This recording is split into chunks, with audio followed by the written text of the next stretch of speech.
हावड़ा के बाली से कल रात को एक दिल दहला देने वाली घटना सामने आ रही है।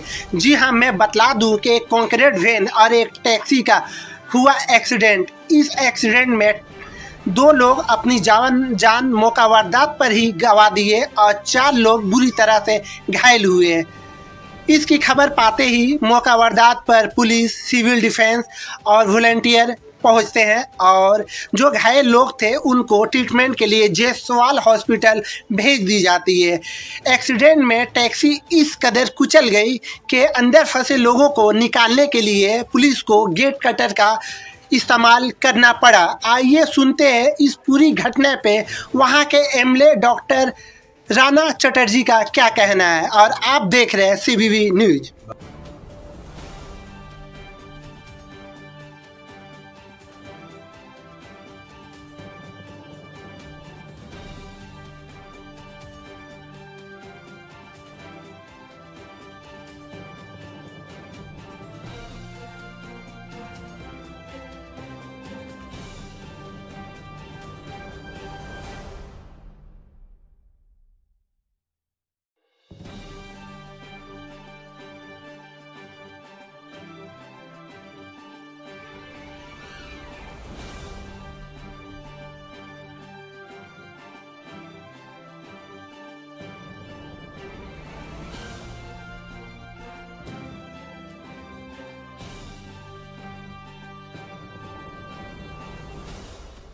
কার গাফিলতি কি মনে করছে?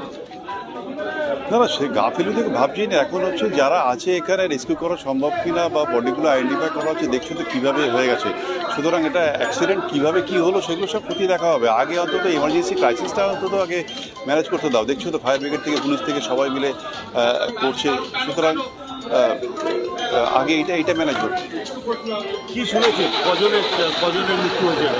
এখনো যা শুনলাম 2টো বডি আপাতত দেখা গেছে, একটা বের করা হয়েছে আর একটা বের করার চেষ্টা করছেন অফিসাররা। হ্যাঁ, সুতরাং আমরা চাইছি আমরা আর না হয়, আর ভয়ঙ্কর মর্মান্তিক, চোখে দেখা যায় না, ভাবা যায় না। মানে গাড়িটা মানে বোঝাই যাচ্ছে না ওটা একটা গাড়ি, একটা অ্যাম্বাসেডার গাড়ি, যা এমনভাবে টুটে গেছে। এটা তো অবশ্যই টোটালটাই কি নিয়ন্ত্রণ হারিয়ে হয়েছে?